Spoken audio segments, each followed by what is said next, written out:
Thank you. We are live with Jay Dyer, and Louise has preempted the comments. I have a massive crush on Jay Dyer. We want more of that, please. Lots of love in the chat. All of his links are in the description box below this video.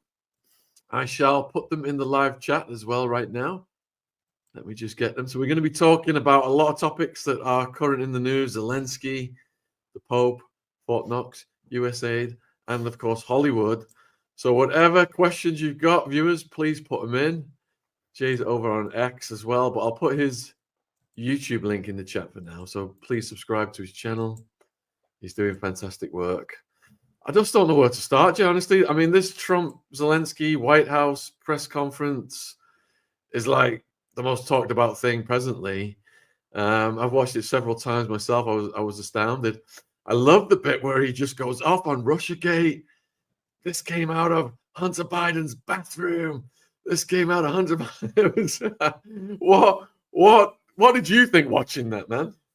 Yeah, we played it on my live stream last night. We were cracking up because I thought there was a lot of comedic moments. It was almost like I was watching a bunch of high schoolers in an improv class pretending to be the president and maybe an exchange student. And Zelensky was a lot of it. I couldn't really understand what he was saying, but I think he was saying that if, he said something like, you have ocean and they have beach and it's very nice. God bless, God bless, God bless, but not for long. I think he was saying that you have an ocean. We don't have one in Ukraine and Russia will get you one day or something like that. So it was all over the place. I really like the part where Trump said, don't tell us how we're going to feel. You don't know how I feel. I know how I feel. In fact, I feel the best. I probably feel the most amazing of anybody ever.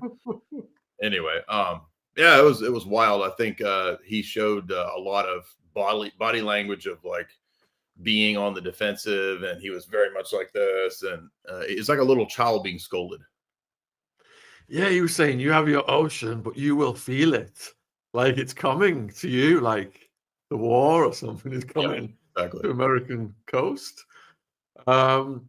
So when he said like the laptop from hell was made by Russia, and then he just went off on Hillary Clinton and he went off on Hunter Biden. What did you think of that bit? Well, the irony of that is going back to when all that was breaking.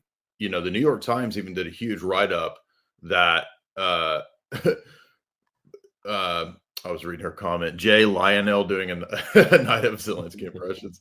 Yeah, I mean, the New York Times did a write-up that it was actually Hillary that had all these deals in Russia and in Ukraine for certain, big, I think it was mineral deposits and this kind of stuff. So the everything that they accused Trump of, and I have criticisms of Trump, so I'm not like just cheerleading, but everything they accused Trump of was all the stuff that the Democrats were actually involved in and they were doing. We know about Burisma. We know about the deals that, Biden had in place, that Hunter was going to be the point man for funneling all this money, taking all of our tax money. So it's just wild the level to which they can foist everything upon the opposition in terms of what they're doing, that kind of projection. And I've read a lot about the history of regime change operations, coup d'etats, how the CIA actually runs these things. Orange Revolution in Ukraine was just one of many color revolutions that they use the same model. In fact, I just finished a book on the very guys that run those operations, going back to the 1990s and to the 2000s. A guy named William Walker and a guy named Kozak. And they're two of the CIA, Michael Kozak, they're two of the CIA point men for running these kinds of operations. But you're right, it includes a lot of corporate scandals, sexual compromise with laptops, this kind of stuff. It's just the same game plan over and over and over. Yeah, so if we want peace in Ukraine now, we are just Putin repeaters. And that's what like the opposition are saying. It's insane. Over 1 million people dead. I'm watching the videos of them grabbing these kids, trying to put them in the meat grinder. Yeah. And Keir Starmer here, he's doubling down. He's saying we're going to put British troops, and they're calling for French troops. There is a theory that the minerals were sold to Keir Starmer in this 100-year deal, and that's why Zelensky he wasn't very cooperative with Trump Interesting. Yeah, that's very possible. Keir Starmer is a Fabian socialist, explicitly. So he's a member of the Fabian Socialist Party, which the Labor Party has basically changed its name many decades ago to be Labor when it was originally the Fabian Socialist Party. So he's part of that same superstructure that was included Tony Blair. Bill Clinton was in that same milieu coming out of Georgetown, other universities, where Carol Quigley sort of trained up this next generation of people to have this attitude of a third way, where they would blend Soviet communism and Western capitalism, basically just oligarchical capitalism, where people like Starmer, in the U.S., we have the same model of people like Pelosi and the Lindsey Grahams. They go into government service making $100,000, $200,000, $300,000 a year. They come out $200 million a year. Or more, or maybe over their lifetimes. I mean, not every year, but it's because they get insider knowledge, insider deals. And so I would not be surprised if that's what Starmer was up to, which is odd because, wait a minute, you're a socialist, but you're going to come out of this with, tens of millions of dollars. Perhaps $1 million dead is not enough for Starmer. He wants to emulate Chairman Mao and get many, many more. It's disgusting. Once they stand British lads and they start dying, there's going to be hell to pay here back in this country. So how do you think the whole situation will play out, Jay? Will there be a peace deal, or will the vested interests keep the war rattling on? I don't think that the EU, the EU stance can last very long without the support of Washington. So I don't think if America turns against this, it was the U.S. that set up the EU. It was the U.S. that is involved in being the kind of the power and the engine behind NATO ultimately. So if NATO is dismantled as Trump has been talking about doing, it's going to be very difficult for that to continue on with just the EU countries. So I hope we can actually put an end to this. And my concern at that point would be that if the EU and these entities, the rest of the global elite structure as it exists, if they perceive that they're going to lose the support of America, they may engage in some kind of next level fake flag event that would try to force the hand of Trump, to bring the U.S. back into this kind of support. Do you think that's one of the reasons Zelensky's head was spinning so much? Because it was previous presidents and the CIA that had helped put this whole thing in play, getting the leader of Ukraine overthrown, etc. And he's come back to the very same country that got it in play, and it's all turned against him. Yeah, absolutely. Yeah. So you had back in the 80s and 90s, Soros's foundation was allied directly with the CIA to do these color revolutions in all these other countries. So in the Ukraine, you had the Orange Revolution. And when that was successful in terms of a coup, it was these same figures from the CIA, like Walker and Kozak, who had run the same coup in, Lebanon, Kyrgyzstan. They even ousted Manuel Noriega. And Noriega wrote in his memoirs that it was the same guys in 1989 from the CIA, Walker and Kozak, who had ousted him. They flew those guys over to the European Eastern Europe to do the same operations in the 90s and the 2000s. So now that the game has changed and a lot of people have become aware of that very stuff, you've had people, Tucker's been doing interviews with people talking about color revolutions for the last few years. Alex, I host the fourth hour of Alex. He's been talking about interviewing people for years about this color revolution model. People are awake to this now. So it doesn't work the way it used to work in the 90s and the 2000s. So it's a lot more challenging to do the legacy system of color regime or color revolution regime change. Nowadays, people can just immediately figure it out. So there's a narrative being put out by Piers Morgan, and one of the viewers is asking here, we cannot let the Russian invaders have their way. What are we on about? What's your response to that? If you look at the history of this conflict, you go back to the Minsk agreements, NATO agreed to not expand. And that was what Russia understood the agreement to be. Of course, NATO didn't keep to that. NATO kept expanding. NATO was bombarding Russia to try to provoke this conflict. And so the response of Russia is a response to years of bombardment provocation. In fact, it even came out, and I was at a conference in the UK actually in 2018 when we had a person at our conference at AV9 presenting the exposure of the biolabs that the Pentagon was building all around the border of Russia in a lot of different European countries, including Ukraine. So that was one of the things that motivated Russia to make this move. If you had people putting, biowarfare labs next door to you, you would probably make a move. You know what I mean? So the Western media pretends that there was no provocations, none of this occurred. It was just Putin getting greedy and wanting to go in and take the Ukraine. No, that's always been a hot spot. It was a place that in World War II, Tiny Mustache Man, if we know who I'm talking about here, he was wanted to control Ukraine as a hedge against Russia. So it's a geostrategic region. It's a mineral-rich region. It's a place for human trafficking, money laundering. And so it's a region that they want to control as a hedge against Russia. Yeah, and there's a question here. Let me just go back to it from Bailey. Where was it? Have I lost it? Oh, thank you for that question, AGT Mom. We like to be challenged and go over all of the different angles of things. That's how we learn the most. So Bailey said, where is it? Here we go. Oh, yes. You're getting asked about the Treaty of Budapest. Do you know about that? Signed in 1994. I don't remember off the top of my head, no. What about Canada in all this? Will they still be in NATO? How do they feel about what's going on? I don't know what to make of Canada because I don't know if Trump was just kind of trolling Canada when he's talking about making Canada part of the U.S. I mean, it's just kind of crazy.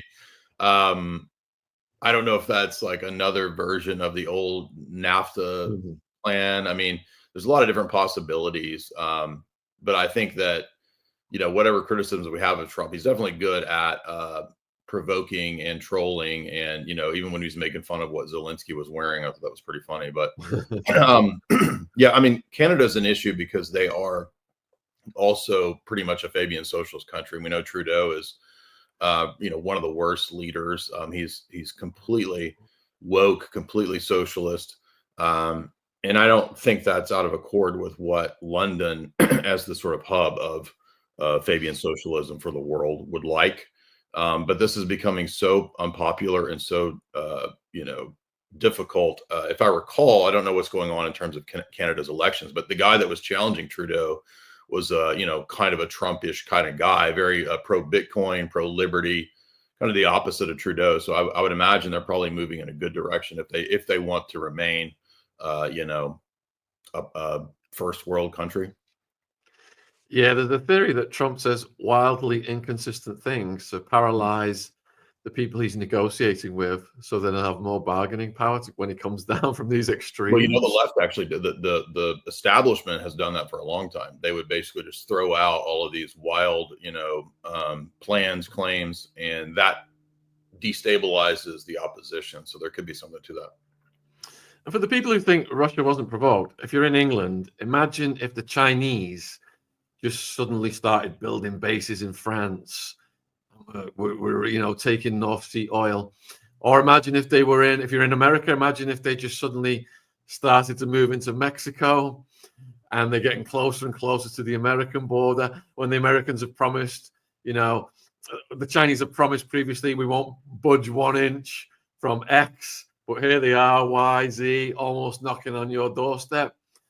And the CIA, the planners, they knew this would provoke Russia into war at some point. And it's a geopolitical thing where they're just trying to run Russia down. Old neocon, Brzezinski kind of exactly. The very thing Brazil did in Afghanistan was to get Russia exhausted and run down fighting the Taliban, which became Al-Qaeda. And the CIA, trained, armed, and funded the Mujahideen there. And that was ultimately successful towards the end of the Cold War in exhausting Russia in that, theater of war.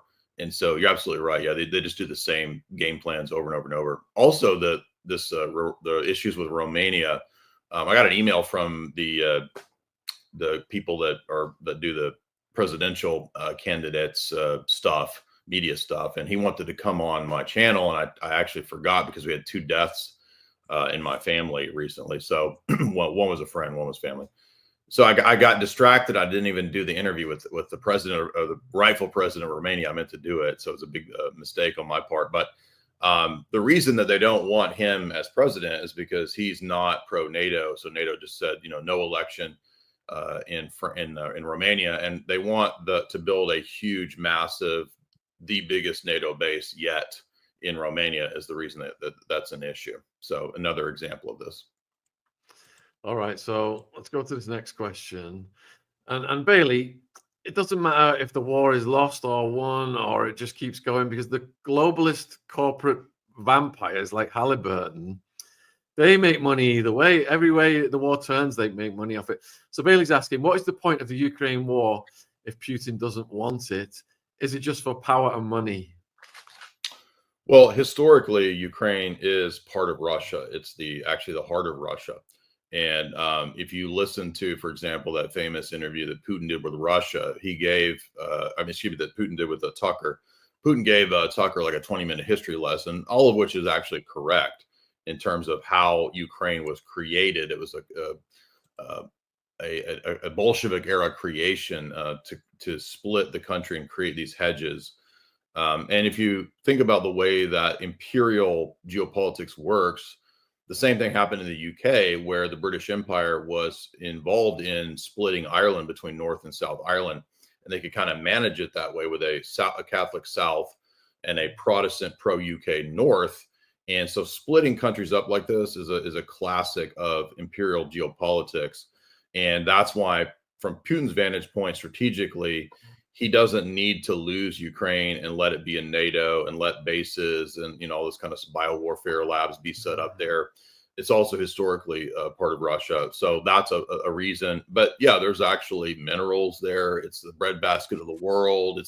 Brzezinski said a long time ago, before he died, in his last book, that it's absolutely essential for the West to control places like Ukraine, because the Eurasian heartland can't be allowed to build up, because it could be a threat to the Anglo-American establishment if it did.